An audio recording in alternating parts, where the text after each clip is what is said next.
Say hello. Look, that's your brother. That's your brother. Hello. Hello. No. No.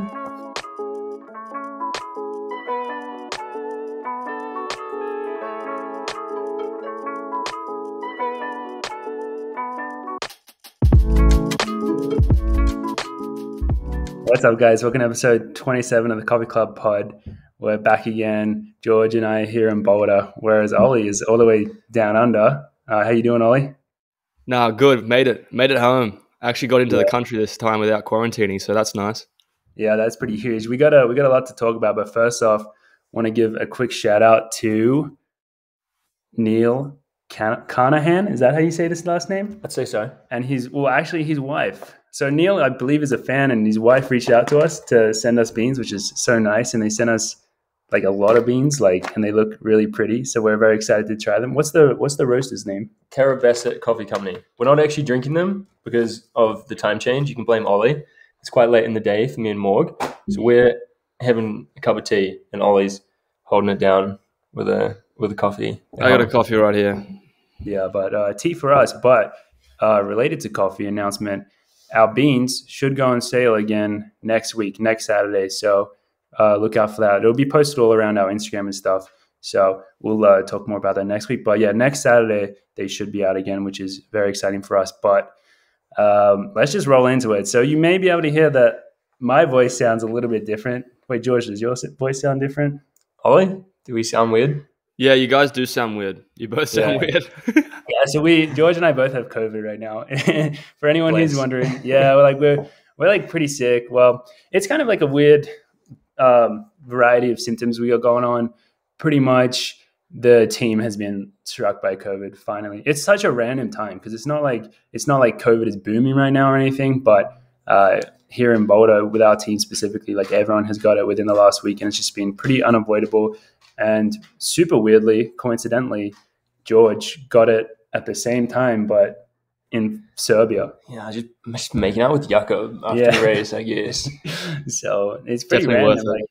Yeah, we all had it here, and we all tested positive, and then like George got it on it once he got back to the US, he tested positive as well. So it was like, so our house right now is just like a kind of bubble isolating type thing. So we're taking it pretty easy. Like not much is happening here. Honestly, I haven't tried to run. I think I'm on day 3, no running. I have a very sore throat, tight throat, as you can tell. And like my body is just like weak. So I'm like, I couldn't run if I wanted to. I think, George, your symptoms I feel like the Serbian variants maybe like hitting me a little different. My throat is all good. I feel like I'm like hungover all the time. Like I feel pretty fine if I'm just sitting still. But if I like try and move my head super quick, it's like my head's just like a bit achy. That sounds worse. Kind of blocked up based on George's symptoms sound worse than Morgan's. Like if but I had to pick one, I reckon chest stuff is worse. Like chest and throat is so annoying. Yeah, that is annoying. Great. I wouldn't be able to run if I tried to because I've been going for walks and I'm like pretty tired, like my muscles and stuff after walks. And I tried playing basketball and I was like wiped. It's pretty interesting because my parents back home in Australia had COVID a few weeks ago and they had like the exact same symptoms that I have. So it's like, it's probably genetic, I guess, like how your body reacts to it, because there's some people here who have tested positive and they are asymptomatic. And I'm just wondering, like, I don't really understand why it can be. It's weird that it can be such a wide variety of symptoms. But Ollie, back home in Australia, you don't have COVID. No, I don't. We hope. Fingers crossed. Fingers crossed. How many tests you taking? I'm taking one this morning, but I took one when I got back in, and it was negative antigen test. And yeah, I actually, if anything, I've had the opposite reaction coming back home. I've gotten some good sleep. I'm back in the tent, and I did a really good workout yesterday. So everything's been looking good so far, but we should see what happens in the days to come. But yeah, at this point in time, I'm like in an opposite trajectory to what you guys are at. You guys are feeling pretty shit. I'm feeling pretty good. You're like the only one that actually needed it based on, we'll get into it later, based on needing to be feeling good next week. Yeah, we're actually like, it's not the worst timing for us. I think I had the longest travel and like the craziest travel, like the travel to from Europe or from Serbia to Australia was just so shit. Yeah, take us through that, because like even if you weren't sick, I would expect you to feel pretty bad, like run down. Yeah, like the jet lag and stuff. It was pretty bad. It was literally a 6-hour flight to Dubai in this tight little freaking plane. No one's wearing masks. Like no one gives a shit. Like, and there's these kids screaming and stuff. Yeah, there's a lot of like Middle Eastern people that just weren't wearing masks and didn't give a fuck. Like, the Kenyan team also didn't wear like masks a lot the flight. And I was like, I'm definitely getting COVID. There's just no way, like, from this travel. I get into Dubai airport, there's like people coughing and sneeze, like just like everywhere. And they've got no one's wearing masks. Somebody tried to steal my phone charger. I was like sitting, it's like 2 a.m. in the morning. There's a 5-hour layover. So there's a 6-hour flight, 5-hour layover to the Sydney flight. That's pretty long. And I was like, I might have to pull the trigger and just see if I can upgrade to business so I can get some sleep. A business upgrade for the flight was $7,000. So I was like, yeah, not doing that. And then it was a 13-hour flight from Dubai to Sydney. I was in the middle seat, and there was 2 kids in front of me, 2 babies. They were just screaming the entire flight. I think they didn't scream for like half an hour of the flight. And you had a middle seat? Yeah, I had a middle seat.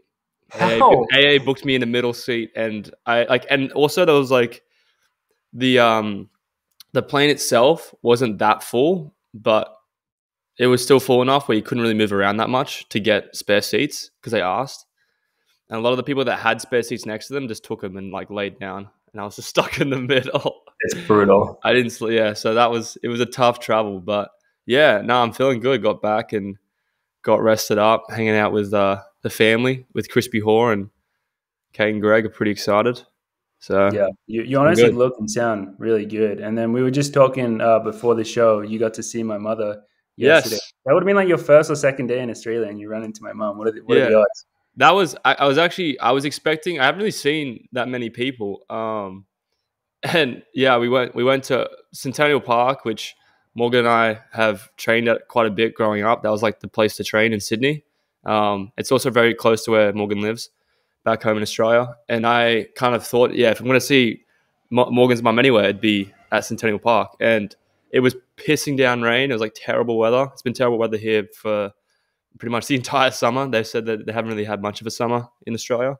And yeah, literally about to start the workout, and she just comes sprinting, running like sub 6-minute pace towards me, gives me a hug, and we come and catch up. And she's like very worried that I had COVID or that I might have COVID. And she told me about how she had COVID. I guess she literally just had it, so I guess she wouldn't be worried. Yeah. Well, she was worried. I think for me that if I got it, but caught up with her. Do you have to have any, like in Australia? Are you supposed to like kind of be staying at home for like a week or something? Or dude, Australia's ridiculous right now. Dude, there's no mask mandate. Literally, like I'm walking in grocery stores, no one's wearing a mask. Yeah, I'm like, that's how it is as well. To be fair. There's no one's wearing a mask. Like, because here it was very strict, and now it's like literally the opposite. Like, I took Dad out to lunch, and there's just no one wearing masks anywhere. Yeah. It's like insane. There's only a certain number, like it's a very low percentage of people, which like is a complete flip from what it was the last time I was here. Yeah, it is pretty wild how Australia's changed a lot, but I think that's kind of just the way the world is going, and it's just become commonplace. And yeah, I think it's just so weird that we like our circle avoided COVID during like all like the times when it was hot and it was like everyone had it, and now we have it, and it's not even like cool to have it anymore, and we're just like here feeling sick. But yeah, as George mentioned before, not a bad time for us to have it because it's like early outdoor season, so we'll survive, I hope. But moving on from COVID and taking a step backwards to what has been happening for these boys in the last week. Yeah, as you would know, they both competed in World Indoors in Serbia, so we're going to spend some time covering that. First off, just to get some context, how was Serbia? Like, kind of like the experience, like flying in and the hotel and stuff. Because yeah, I've heard whispers that I wasn't, because these guys, if you would listen to the last episode, they're in Munich and they were loving life, running in the forest, drinking coffee at the cafe, all that. I've heard that Serbia was a little bit of a different experience. So do you guys want to kind of give the rundown of what it was like there? We did a complete 180 flip between Munich and Serbia. I think like the first 30 minutes being in Serbia like really summed up like the whole trip, especially for me, finishing with getting COVID. But like we flew in from Munich, direct flight, all good. Walked out into the airport and immediately just assaulted by cigarette smoke in the arrivals lounge. Like within Wait, inside the airport? Inside the airport. You can just smoke inside in Serbia. They had like special rooms for it. Within minutes, like our eyes were like stinging and like already like couldn't breathe. Like when we were getting bags, it was ridiculous. It was so bad. It's like, what kind of world have we just flown into? Yeah. And then they took you to. And then Ollie got taken to the wrong hotel. Pretty classic. You guys got taken separately? Dude, we all stayed in separate hotels. US team, Australian team, and New Zealand team were all separate. And there was 5 hotels in total. And he got taken to the wrong hotel. Yeah, I thought I was getting like kidnapped or something. Because what happened was it was like, so they just like split us up into groups, and Geordie and Dathan and Jason, like the New Zealand guys, all went. So then it was me and Jess Hull left, and me and Jess got into this van, and this guy just literally just took us to the wrong hotel after the main guy that was organizing it at the airport said Radisson, which was our hotel, like 10 times. And he went to the wrong hotel. He was literally unpacking all our shit. And like me and Jess were like, no, like seriously, this isn't our hotel. He didn't believe us. So we had to phone call him. And then we eventually convinced him that it wasn't our hotel. So we got back in the car and traveled back to the Radisson.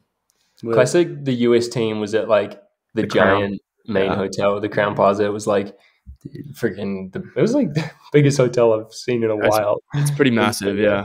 And then me and Ollie I drove past, like you could see Ollie's hotel on the way to the training track, and I was like, oh, pretty sure that's what Ollie's saying.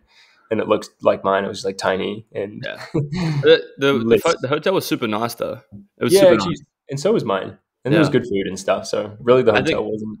Overall consensus for I think me, George, and Alicia though, like the people were super nice and helpful, and the hotel was really nice. It's just that like the organization, I think they just weren't fully. Like, it's just like a lot to organize a meet like that. And I think it was like challenging for them at some points because like buses and stuff wouldn't go at the right times. And they had some sort of issues like that. But overall, I feel like they did a very good job considering what the resources they had.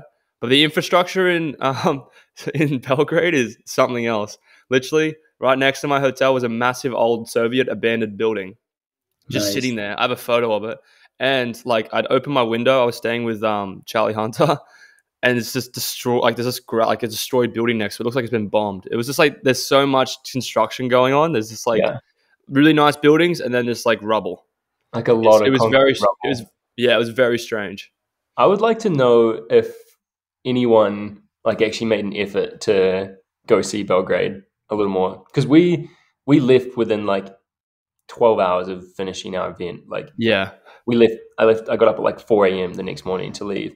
But like, I wonder if anyone with an extra day or something went and like saw a little more of Belgrade than we did. That was my question. If you're allowed to do that, I mean, no one was going to stop you. I think World Athletics said strict COVID stuff, but Belgrade itself didn't have any strict COVID stuff. Yeah. And there's all these really cool churches and stuff. I think that they were telling that was the landmarks to go and see.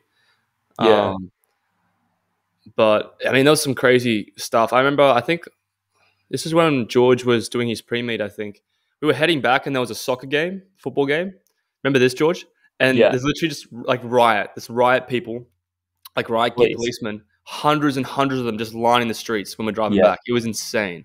Like I've never seen anything like it. Yeah, so like it was like Europa League, maybe like Belgrade Red Star was playing some Scottish team. And there were, legit hundreds of riot police in full like body armor and like plastic riot shields. On the streets. It was crazy. Yeah. They had riot shields and it looked like Call of Duty shit. Like they had like riot shields and stuff. It was nuts. You guys should have gone to that game. I bet the fans would have been like absolutely wild. It's pretty random, but I went to a soccer game in Brazil when I was like young, and it was the exact same thing. There's like hundreds and hundreds of police there, and the fans are like just mental and going crazy the whole time. But that's crazy. It was a pretty cool experience. But on the same theme, the only person I really knew who went and did something was Jordan. And Donnelly, so he went out for dinner one night in like more of the downtown area of Belgrade, and on the same theme, smoking was like all G in the restaurant. So he said like the food was all good, but he was just surrounded by a cloud of cigarette smoke the whole time, and just like I don't know, his food's probably just tasting like cigarette smoke. And he gets back and like all his clothes just like stink like cigarette smoke, and then his whole hotel room smelled like cigarette smoke. He said, "Yeah, he couldn't avoid it." pleasant experience. Yeah, what was running like there? Because George mentioned to me that they had told you not to run outside in your team uniform. Is that true? Was that just USA? Someone got told that, right? USA got told that, but USA, like, they're very, like, not to be a dick, USA get babied a lot. Like, me and George, our federations don't really give a shit.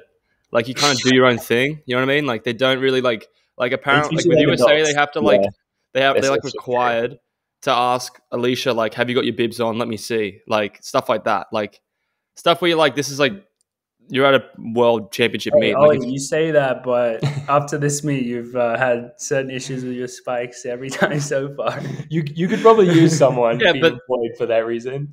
That's my fault. That is my fault. but more or less, like, USA is very much like, it's not in a bad, I guess it's in necessarily a good or bad way, but they're very babied. Like, they get looked after very well with, like, there's always staff around them, like, if they need any help with stuff. So they've probably been told that not to go out in a USA kit, but I wasn't told that. But I just ran an on gear, and I went to, like, some random park, and it was pretty crazy because, like, it was like old, like, Soviet, like, gym, like, pull up bars and shit. And I was just running past, and I was like waiting for just to see that Rocky Balboa character. What's his name? The blonde guy, Ralph or something, whatever. I know, like, just like training there, about to beat up Rocky Balboa. Like, it just seems like one of those environments. But That's exactly what I expect. Yeah, it's exactly what you expect. Like, that's the one thing I think I got out of it. It was like, this is exactly what I expect. But the stadium that George and I and World Athletics competed at, it was like this big basketball stadium. It was actually pretty sick. It was massive. It was. Yeah. And it had like a massive like billboard of like the top Serbian athletes were on there, which I thought was super cool. And then they had like some of the other top stars. It's kind of seating. Like, yeah. It looked really sick. It was pretty full. Yeah. It looked pretty sick. It was pretty hot in there too, actually. It was like really hot. So dry. Yeah. My throat, well, looking back, maybe I had COVID, but my throat was like so dry and sore right after the race in.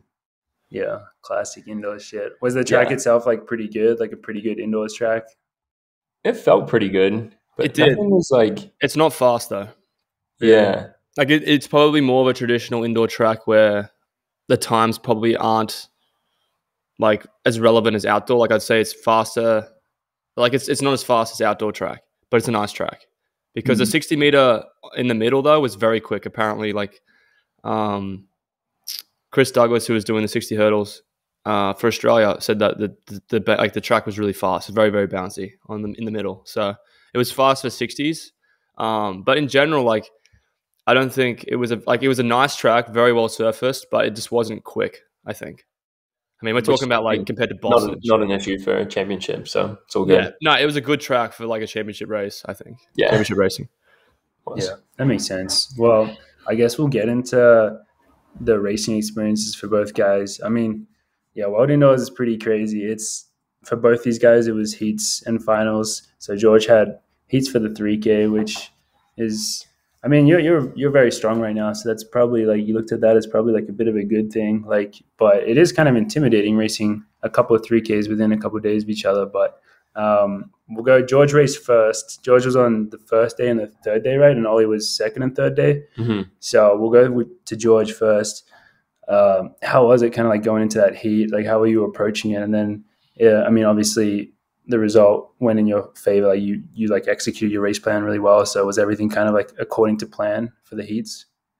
I'd say, yeah. I mean, I kind of always look forward to prelims, even though, running 2-3Ks in 3 days is like a little intimidating, just something I haven't done before. But like, I always think prelims are so fun. Just like completely putting, I mean, like, and even in final, like time out the window and just like competing for a spot, but also like, you have to treat it like a final, but you also know like if it is going well, you want to conserve like a little bit. There's like so many different factors going on in like a prelim. Yeah, it suits your style a lot. I think it does, yeah. And I remember the like in Subway Mile prelims were so much fun. But yeah, I feel like I probably good reference, George. Ended up love the reference, George. I think I ended up with probably the strongest heat. Oh, argue that if you want. I don't actually. No, I agree with that. I had Barrega in it. I guess he ended up winning. So that was. How do you say his first name? Salmon, I think. Solomon Barrega. And had like Machal, who had been having a ridiculous season so far. But I guess either way, I just try and run it like for not the time spot. You just try and get top 4. Oh, you executed it so well. Like it was pretty cool to watch. At the start. Running to the back is like so comfortable or like so relaxing in a heat like that, where like the people were jostling up front a bit for position. And a 3K, like there's a lot of laps. It's so much easier to move around than a 1500. Where a 1500, like the pace is so much hotter and there's way less laps. It's like so much harder to make a big move, get anywhere. But in a 3K, like I must have just chilled at the back for like 2K probably. Yeah, but you weren't that far back. Maybe just before. I think Barrega took the lead with like 1200. Yeah. 12 or 1400 left. From when I watched it, you weren't that far back. You moved up a bit when Barrega made the move too. So like you were like in the middle back, I think. Like you're in the perfect spot because you could see everything going on. So like as soon as Barrega was going to go, you're like, all right, now it's time to like move forward and make sure you queue. So definitely. I mean, if you watched it, it was just textbook George. It was so textbook. It was like, holy shit, that's textbook. And the nice thing was like you obviously have to go into all prelims like treating it like a final in case it feels like a final. But I was lucky that I was like, oh wow, this is so easy. You had one of those ones. Yeah, I was like, I'm chilling right now. Like this is an absolute jog. And I mean, also it was a jog. Like we were running pretty slow. I don't even know what we were running, but kind of only really had to start running hard the last like K, and then I just like followed people around and like 5th or 6th, just like looking at whoever was in 4th, and then ran the last 300 like medium hard. Like I wasn't even trying. It was sweet. Yeah. That's sick. You got to pull up a bit at the end, didn't you? Yeah, I like jumped on Barrega's shoulder and I was like, wow, this is tight. This guy just won the Olympics. Yeah, I would just like look at it, and I was like, well, I could sprint, and then I looked back and there was like no one there. I was like, oh, I guess I'll just jog. There's no need to. And then I was like, oh, that was so much fun. Isn't it crazy that if you pull up in the last like 20 meters of a race, your time difference might be like 0.2, 0.3 difference, but effort wise, it feels like you put in like half the effort. I swear, like mentally, I think it is a mental thing. Pulling up, like feels so good. It's definitely a mental win there. Mental win. Yeah. Like, and that's such a good confidence boost, and like, it was like, the easiest. It was. I mean, it was. What about after the race, George? Somebody came up and was a fan of us. I did get like a coffee club shout out like while I was warming up on that little loop. You had to do loops like of the stadium outside, and some like young Serbian kid was like yelling coffee club. It was freaking sweet. So we hit the Serbian market. And then he came and got a photo in the stadium later. That was great. Oh, I got to see that photo. Shout out to that Serbian kid. That's awesome. Yeah, I assume he was listening. He said he was pretty into it. Oh, hell yeah. Well, thanks for being a fan, bro. Yeah. Appreciate you. Well, that was my prelim. Yeah. Do you want to go? Should we go then to Ollie's? Let's go chronological. Yeah, let's do it. Quick. Well, Alicia was next. Quick shout out. I'm wearing Alicia's shirt right here. Yeah. So Alicia, 3K, yeah. Her race was crazy. There were 20 chicks. That's what I thought. I don't know why they didn't have prelims. They should have had prelims. What is up with that? Yeah, so for anyone who doesn't know, the women 3K is a straight final, and it's on the first day. And there's no reason that I can think of that, they don't have heats as well. And as soon as I turned it on, I'm like, there's just too many people on the track. But they actually didn't go out crazy quick either at the start. Like their race kind of like got going like towards the end, but there was just a lot of bodies. There was a lot. They were walking, yeah. But how do you guys want to do a rundown of it? It was one of those races where the amount of moves being made was like just constant. Like someone was making a move like in the last like K or so, and it was chaotic because there was just like a bunch of people there and they were just giving it all. And I mean, these women are like so amazing, and I mean, I don't really know how to better describe it, but it was just like you could just tell that all these ladies were just absolutely going for it in the last K and making these fat moves. And Alicia did a really good job. I think it was difficult to stay relaxed and like maintain, because like those types of like pace changes and stuff and the jostling, there was definitely a lot of jostling in it. Like that stuff kind of adds up. But she came 7th in the end, right? Yeah, which is like obviously it was amazing still. Yeah, for reference, the I think the 3 girls at middle closed their last K in 2:41. Yeah. Which is like pretty much 64. And they closed in like 58, 59 seconds. Yeah. So that was pretty amazing. And Alicia still, I think she closed in like 2:46 or something, which is still so fast. That's like pretty freaking quick. The last K. But yeah, that was kind of the difference in like in a really tough technical race. Like I think for Alicia too, like for Alicia as well, just like running as a 10K athlete, running a 3K against girls that are 1,500 meter runners. It's like in a race like that, that's much more tactical and reliant on your speed. I think Alicia did such an amazing job, and to be able to compete with those girls and be competitive at the world stage in an event that's probably like not what you've been used to at that level is pretty sick. So she did a great job, I thought, and it made no sense to why they did not have prelims, but hopefully next time they'll sort. I think that like people watch that and they're probably like, yeah, we should have had prelims. So hopefully also because I bet a prelim would have benefited Alicia as like 100% as the 10K runner coming down. Like she's easily strong enough to run 2 of them. Whereas 1,500 runner is like, oh sweet, I only have to run 1. Yeah. And they can close like really hard because they got nothing else. Like if they're trying to qualify and they're in a tough situation or tough heat, that takes a lot out of you, you know. So it would have been interesting to see what would have happened if they had prelims, but hopefully next time. Anyway, good job, Alicia. Yeah, great job to Ellie Pereira. True. She came second, right? Yeah, that was pretty amazing. So silver medal at Wild Indoors. Nothing to. What's the saying? Slouch. I don't know. I'm getting that COVID brain fog, but yeah. So then that was all on day 1, and then the next day was Ollie's heat, bright and early in the morning. In the US, all these races, if it was like towards the start of the session, were like really early in the morning, which I guess makes sense for time difference. But I was watching, and you were in the final heat, so you like knew what time you had to run. And I think the cutoff time was probably, I could be wrong, but I think it was around 38 or something, wasn't it? Going into it was like 38 point something, yeah. And then Ollie's heat, you had Kipsang in your heat, who, I mean, that guy's pretty quick, right? Yeah, it was pretty funny, honestly, because I was actually. Yeah. So I'll give you the context to it, because like you're down in the call room, just sitting there, chilling out, and like literally everyone's just like, you know, there's nerves, people are jumping around, and you know, like that sort of stuff. Yeah. And then Kip saying just like nothing, but he's like this close to the TV screen, staring at it, just looking at the times.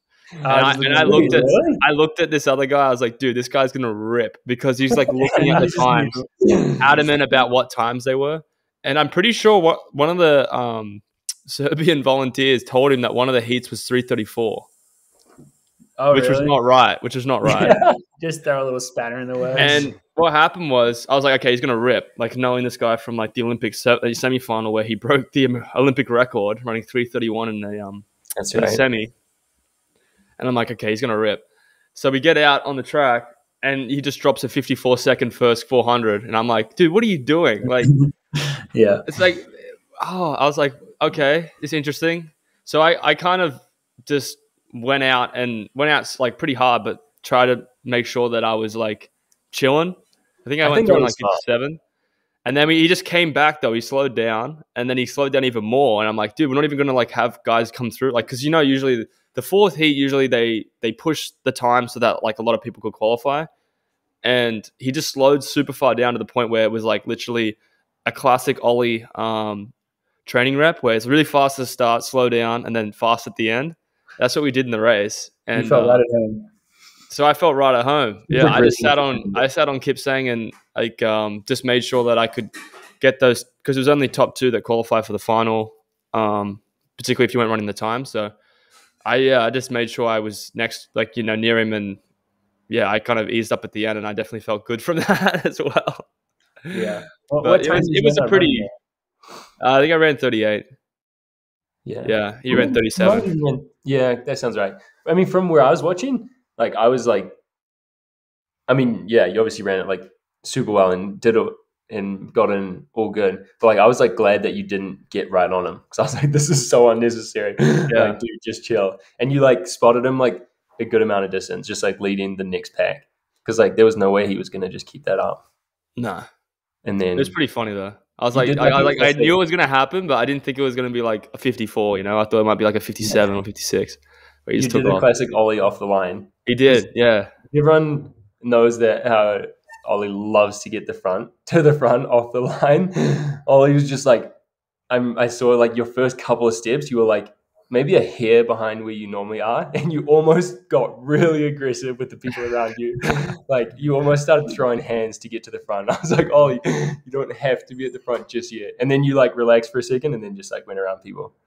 So yeah, you know, that brought up a couple other things that I wanted to address in regards to your racing there, Ollie. Firstly, I guess you probably always do this. You had a fat, like, same leg, same arm start. Dude, every time he does. I always start like that.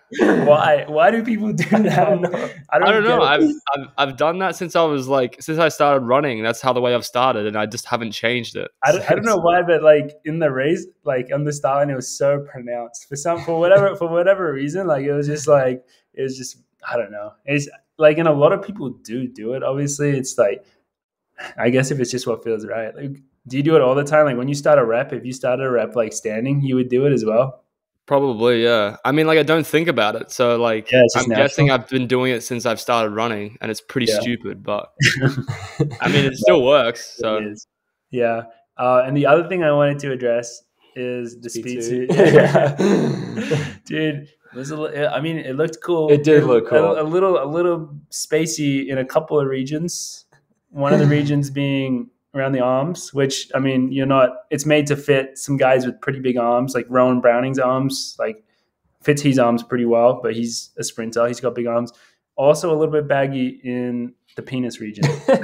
Yeah. Was that a concern of yours going into it? Because I could see, I mean, I know what your penis looks like, and it was captured really well through the pants for anyone who was wondering. So was that a concern for you going into the race wearing it?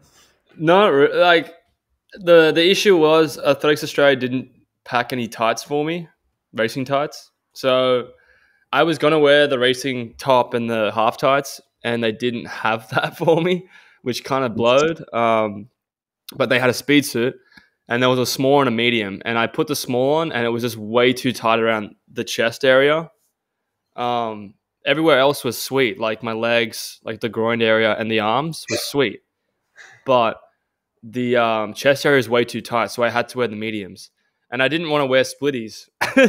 So I was like, oh, screw it, I'll just own it. Like, if you're going to wear something like that, you gotta own it, and that's what I tried to do. 100%. Didn't we learn afterwards that Jakob's, because this is like the Puma kit. Yeah. And we're how does Jakob's not have sleeves? But didn't we learn that he cuts them off? He's cut them, and the seams of them have been stitched back on. Oh, he literally you can see they've been hand stitched because they're not straight. They're kind of like. It's pretty smart, honestly.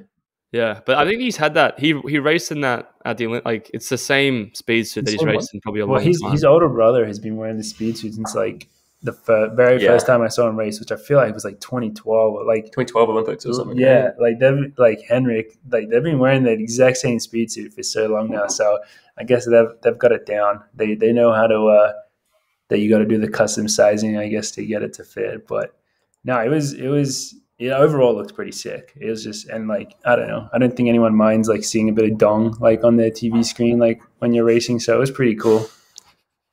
So thank you on behalf of everyone that got to witness it. You're welcome. You're welcome. So that was day 2.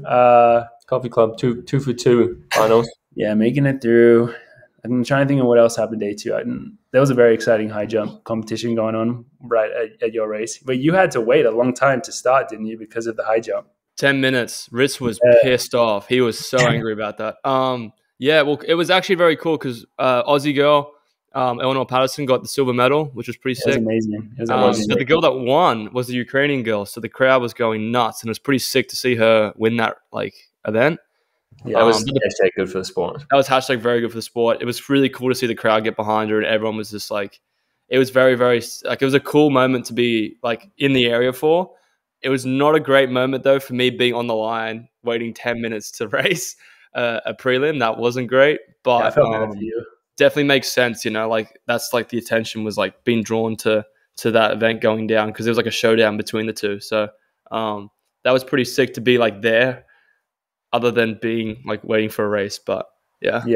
So that was day 2, and then so I didn't realize that I guess I hadn't considered this, that you guys were in different hotels, so you guys weren't really like seeing each other, were you? We saw each other at the track, but that's just it. at the track, and we like tried to coordinate pre-meet together, and then a couple of times Ollie and Alicia would eat at my hotel because mine was the hotel right next to the track, so they could just walk back and have dinner at my one. But yeah, most of the time, we were pretty separate. Yeah.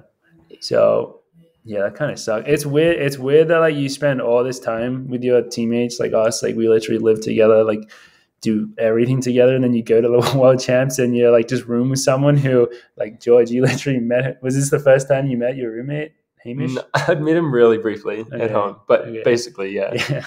But I mean, it's cool because it is cool. It's all like really cool people there, and it's like being part of those teams is like one of the funnest things. Like especially world indoors compared to like outdoors or Olympics, the teams are so small. You get like pretty close. It's very like, especially the New Zealand team. How big was the New Zealand team? 5 athletes, I think, and like 4 basically staff. It was pretty funny. 5 athletes, 4 staff. Yeah, that's pretty cool. So you get very friendly with everyone, which is really nice. But going into the final day, you guys both have your finals. How are we feeling like race day? I was feeling pretty good. Yeah, Ollie was late in the day, and so like he was chilling, got a COVID test. I had to like get up kind of early to shake out, and like I was at like 12 o'clock. Ollie was at like 7 or something. Yeah, which was strange. They didn't have the 3K in the afternoon. I thought that would have been like a logical thing, but maybe that's the way I think about it. Then I was going to be able to come watch your race, then just be able to do that, just be done. Chill. No, definitely. Like, I mean, morning of the first like major final, first world final. It's like exciting, obviously. Very exciting. Like I'm trying to think if I was nervous or not. Like I think I was maybe more nervous for the prelim. I feel like prelim's always kind of nerve-wracking, and then that gave me like a ton of confidence. And yeah, I mean, I honestly felt like I had a good shot at being competitive, as long as it wasn't going like sub 7:30, which might have made it pretty tough. But like I was fit and was feeling confident in like the last few laps. Yeah, I mean, looking back, like I don't know if I would have done the lead up a little differently. That's like something I think. I mean, you guys have both run world finals before, like Ollie, the Olympics. Like I'm sure you learned a lot about the preparation there, and you weren't that happy with how you ended up getting to the final. And like mentally, it's different. Like as many times you tell yourself it's just another race, like it's always going to be a slightly different like vibe and preparation going into like a world final. And like you obviously learn from it and like gain that experience. And I think Ollie, I'm sure, learned a lot from the Olympics one and like not getting caught up in it. And I mean, it's hard to tell whether I did or not, but that's like some takeaways looking back. But yeah. Well, how did the race like play out for you? Yeah, really badly, unfortunately. It was a huge bummer.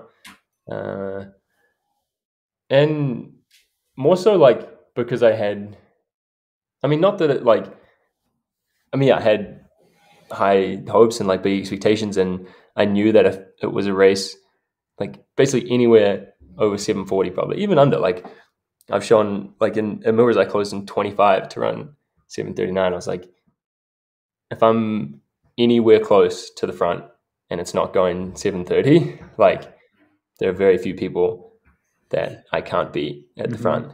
Definitely. And wasn't to be. I was pretty fucked within like a few laps, just so tired. Yeah.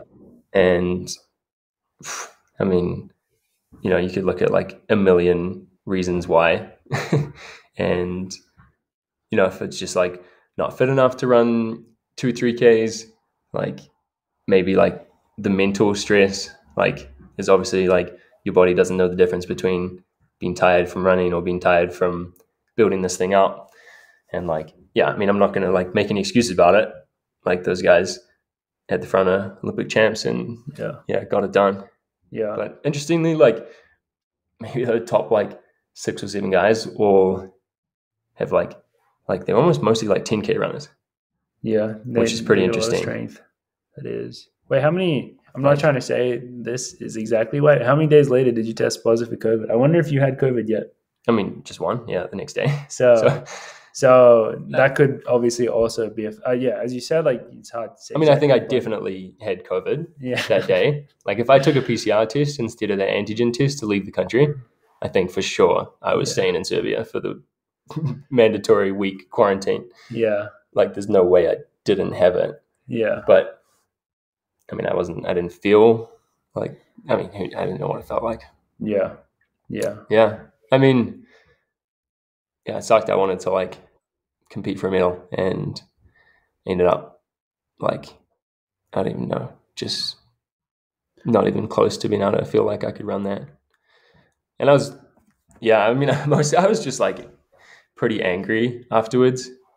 Like, just in trying to like find a reason for why that kind of thing happens. And like, I've struggled doubling before, obviously, and this is before I knew I had COVID. So like you was just trying to find an explanation and like looking back. Yeah, because you want to be able to like fix the problem. Yeah, so exactly. You find the problem. And like I struggled doubling within a week. Like we learned that at Millrose and Staten Island. Like a week later, I'm so tired still. And like last year trying to qualify for the Olympics, like going to Portland twice in a week because the first one feels great. I'm like, oh, I can run 2 seconds faster than that, no problem. Go back 5 days later, run 5 seconds slower because I'm so tired. We were also sleeping on air mattresses on the ground. We didn't have the best accommodation going into that. No, that's different. So other factors there too.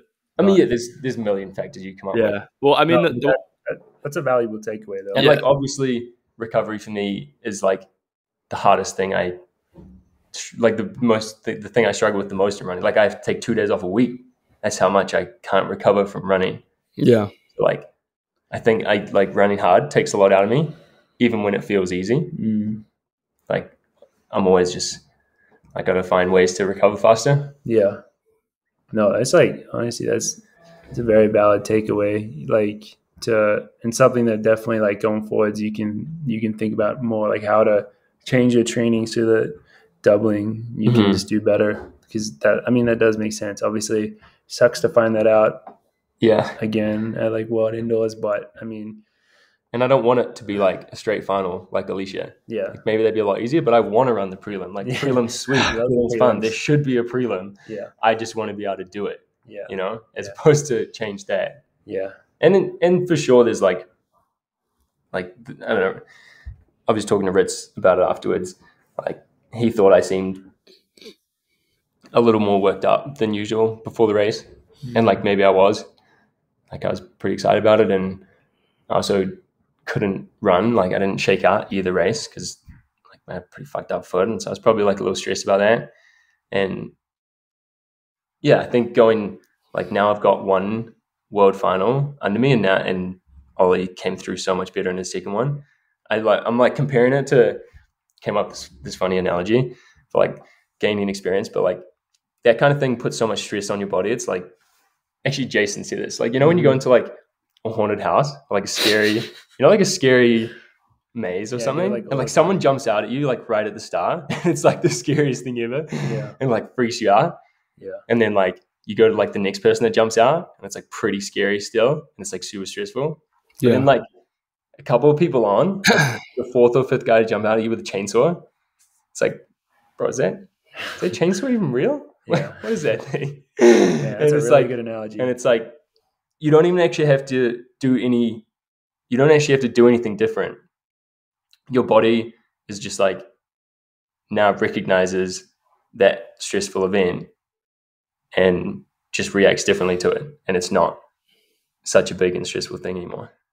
Yeah. Maybe Ollie can have his comparison to his first one. I mean, and you've run a couple now, like. Yeah, no, that's a really good analogy. It's just experience, honestly, man. Like it's like some people go there and they make it look easy, like their first time, but it's like I mean, that's not like reality. That's like not the norm, and experience definitely matters and is important. So yeah, for you, it's like you got a big amount of experience from going there and racing. And I mean, at the end of the day, it is just world indoors. Like it's a big deal to go there and do well, but also there's a lot of other stuff. So it's like, you would look at it as just like hopefully the first of many like similar experiences, and bigger experiences when you're looking at like world outdoors or like the Olympics and stuff. So yeah, I think that's a pretty good takeaway. That's a really good way of putting it. Actually, I like that analogy.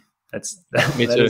I like that too. Yeah, but so then, as we said, Ollie was later in the day. Ollie, how was your kind of experience going into the final? It's dude, the 1500, like I guess it's the same with the 3K, but the 1500 is cool because I feel like, dude, you right? I was just trying to stop a cough by having some water, and I didn't catch it in time. The 1500 is like there's all these athletes that like just got a lot of egos, But Jakob is all like tatted up now, looking like super cool and everything. It's like, dude, he's got a new tattoo that I love. Your new favorite tattoo? I think on his legs, on his thighs, he's got fuck expectations, you make your own, like on two separate thighs. And I thought, I'm looking at that and I'm like, it's pretty cool, bro. I'm feeling pretty inspired right now. That's giving me the motivation I needed for this race, mate. Thanks a lot. They're like interesting. He gets tattoos in English. No, he's got some in Norwegian and then some in English. Yeah. But like when you're close up, you can see them more because it looks like when you're further away, it looks like like an old school desk. But when you're closer in, you can kind of see everything. And dude, a lot of these tattoos are so sick. They're all very like Nordic themed too. He's got some like Viking shit there too, so that's pretty sick. Yeah. So like for me, like George said it pretty well. Because that was the one thing I was thinking with Dathan when we were talking about George's race. It's like when you're in those positions, racing in those type of races, like we're kind of you're at the height of the sport we do, really. You're competing at like a world championship. So having the experience and learning from that is just like so valuable, and to just get used to being into that environment. So for me, like coming away from the Olympics was my first experience in being in that environment. I definitely like never wanted to feel like that again. Like that kind of like just not feeling in control.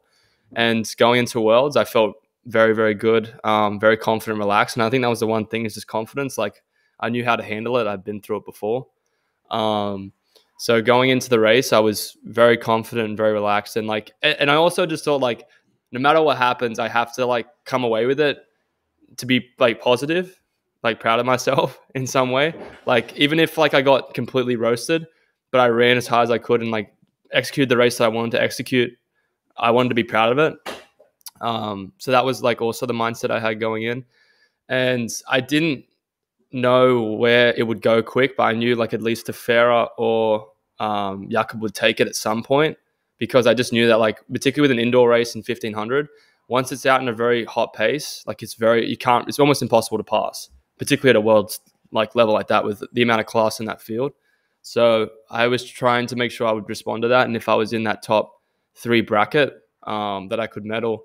And that was the goal, obviously. And yeah, the race went out hot and I tried to stay on to Jakob. And then I kind of got overtaken by Kipsang and Lenny. And then the race went out really well, but it just couldn't, like the 2 guys in front of me, the Ethiopian and the Kenyan, just like kept moving around and I just couldn't get past them. Like to drop another second to go past them, I'd probably get cooked and not be able to finish, and they would pass me at the end. So I kind of got caught behind them a little bit. And I think with a lap to go, I thought, if I can really, I need a George moment. Like I need a George moment to like really, because if I closed down, they actually went wide and I stayed on the inside. If I could have gone again, I might have been competing for a medal, but it wasn't meant to be. And I finished the race.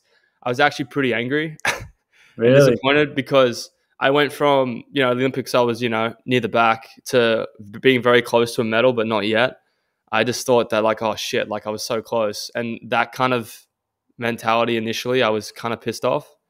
But then afterwards, I like kind of went, you know what, like that's a great improvement. You're up there competing with the best for a medal. And that was great. Kipsang was 4th at the Olympics. Your Jakob and Tefera, like to be up there and be close to those guys and compete like that, I think I took that away as being very proud of where I was and leading into outdoors and races to come. I was like, that's a good positive move forward and I should be really happy with it. But initially I was kind of pissed because I was so close to a medal. And I also thought if I just hung on or like held my position with Jakob at the start, I might have been able to stay in that top position, but you never know. But overall, yeah, really happy with the race, but disappointed that I couldn't come away with a bit of silverware. But it was a great learning experience and it was a lot of fun. Yeah, I mean, it's like obviously your expectations are so high now that if you have really high expectations, like it's going to be really difficult. And yeah, it makes sense, I guess, to be annoyed when you don't hit them, but then you take a step back and you're like, shit, I just came like 5th in the world or whatever. It's like, man, that's pretty sweet. Like that's nothing, like no small feat at all. So that is pretty sweet. Like you're literally like right there. Like it's I just wanted to be a heavy hitter, Morgan. I just wanted to be one of Morgan's heavy hitters. That's all I wanted. Yeah, dude, you're pretty close, man. If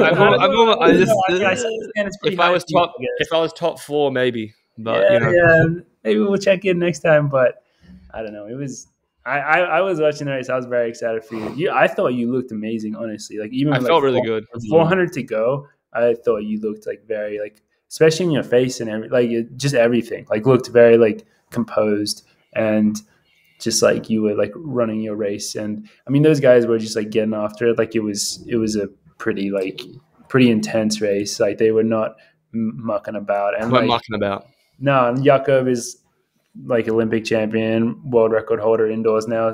Tefera is the previous world record holder in the previous indoor 1500 meter. Like these are literally like the best in the world, and like it's essentially like close to like some of the best of all time as well. So it's intense and right there. So it's like it's very impressive. So I don't know. I don't really have much to say except good job.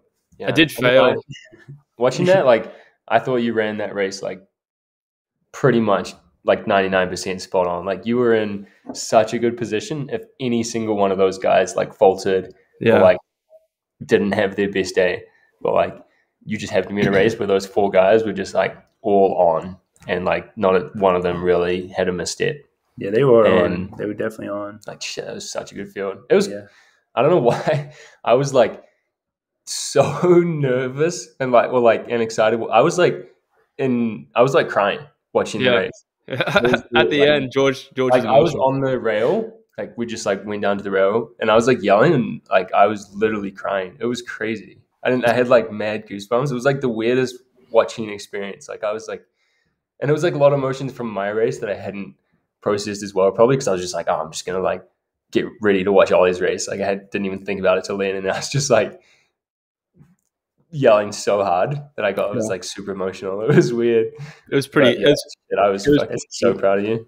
That was the one cool thing as well with World Indoors is having Alicia and George and Dathan and Jason there. Like those are like people that, because obviously when you go and join like at a World Championship or like anything like that, like you have people there that like obviously respect you and are excited for you and your events, but you haven't got people there that have seen day to day what you do to lead up to it.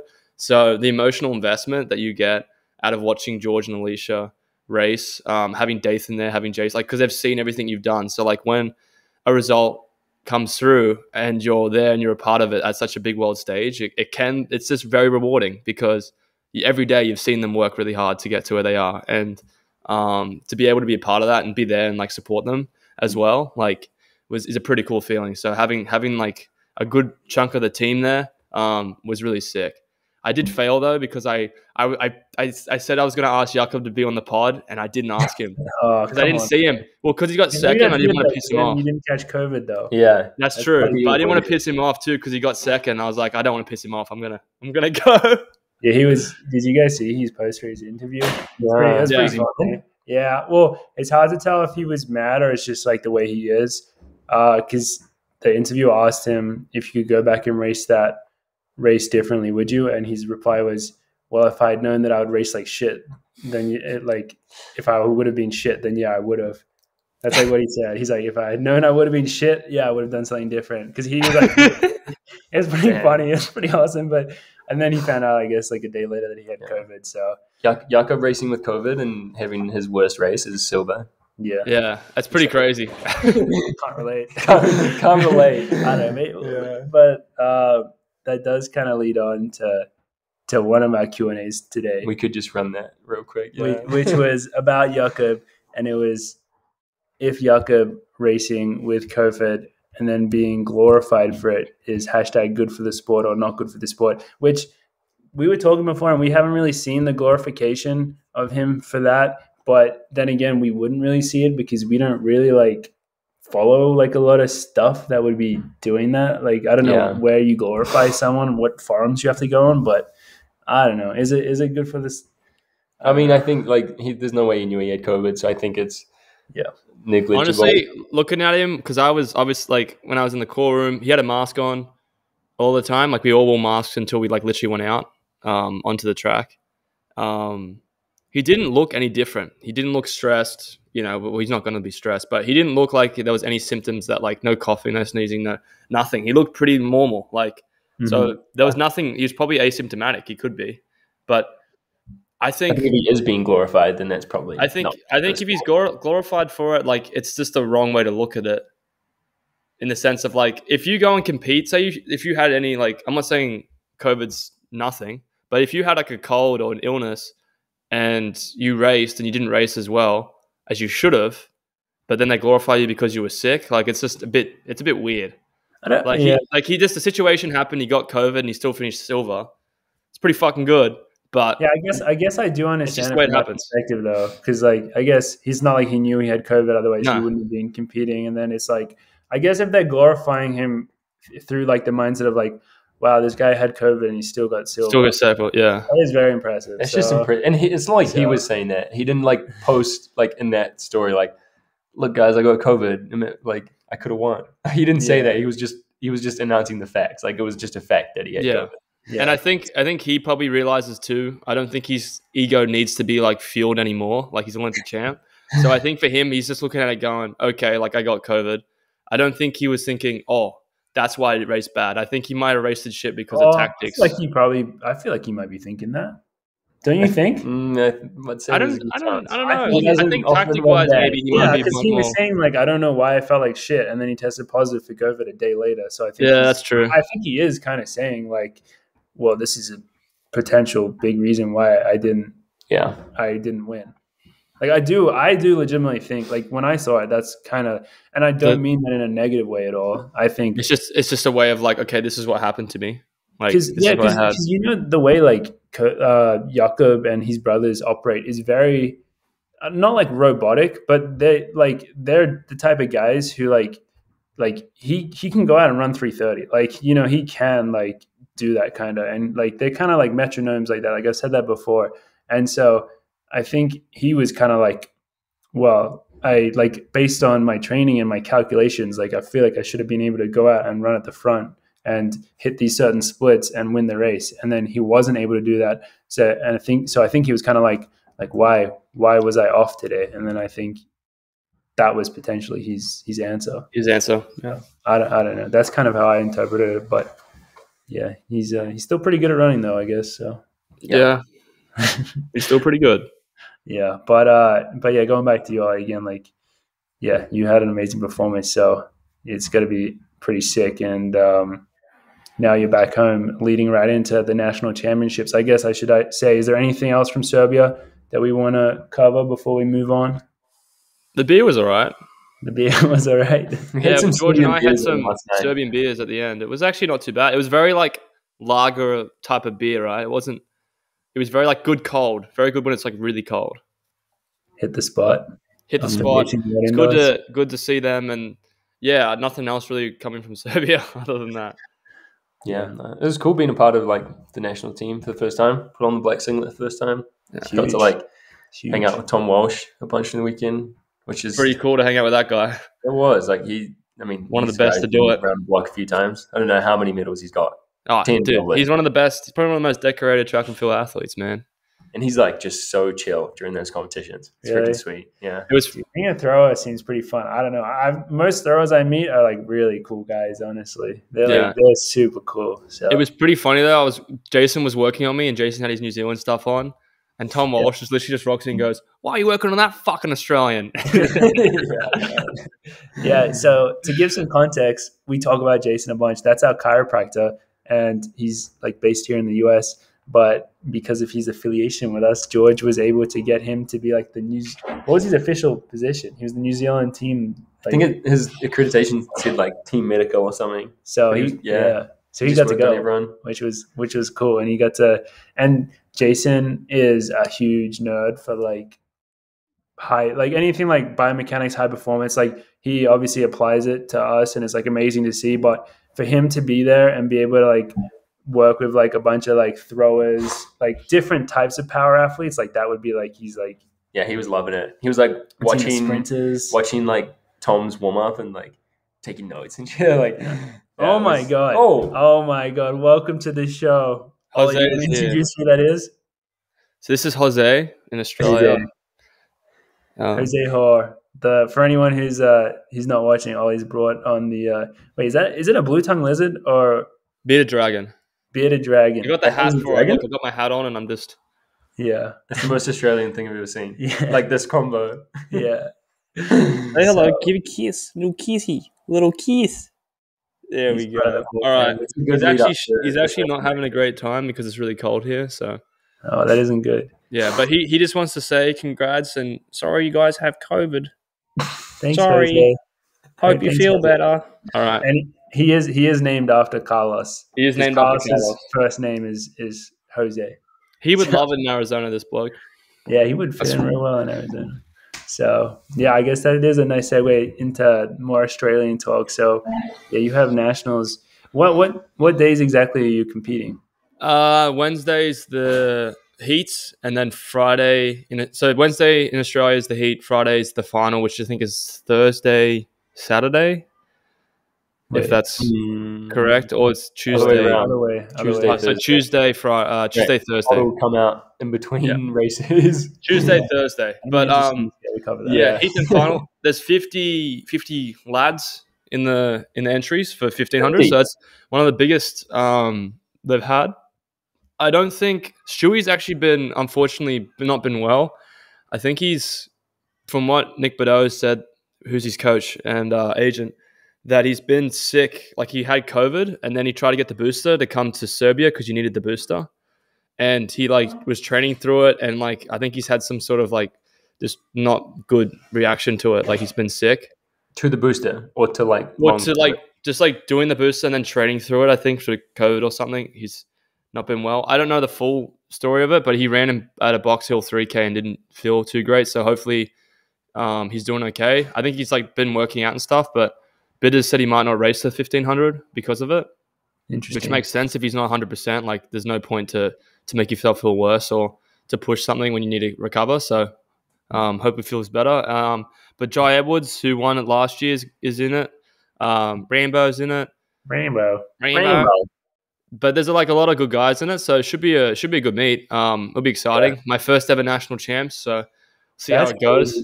Yeah, it's at Homebush now, right? It's at Homebush, yeah.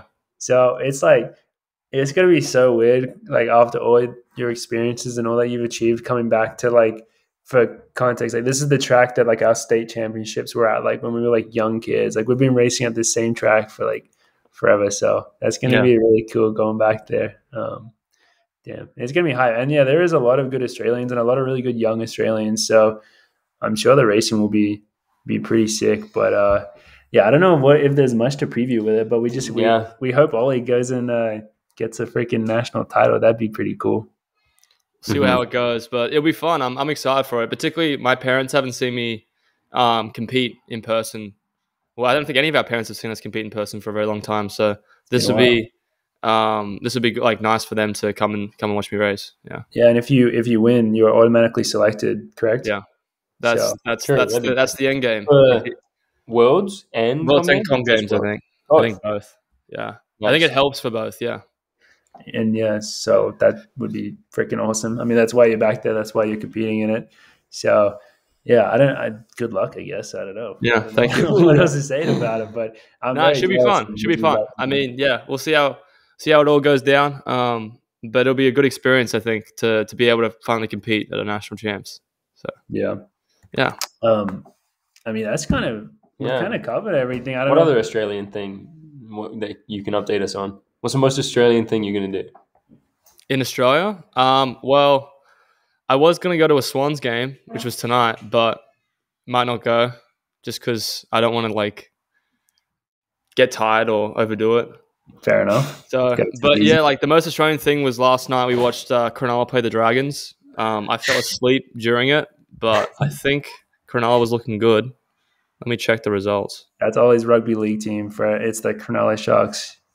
It's the big sport down under where he is. Sport. It's they won 36-12 against the Dragons. So it's a good job. But yeah, other than that, obviously a big fan. Sleep through. Well, I fell asleep. I was tired, bro. I was tired. But hanging out with my brother and his girlfriend has been nice to catch up with them. Roger Hoare, who doesn't recognize me, is the Pugget that was in the video before. Yeah, it's like an animal show now. But here he is. Roger. Hello.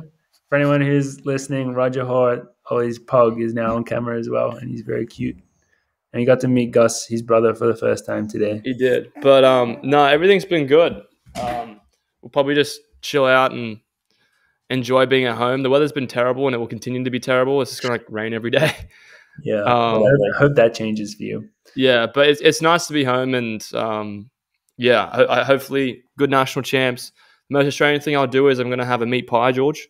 Yeah. And also Morgan. Yes.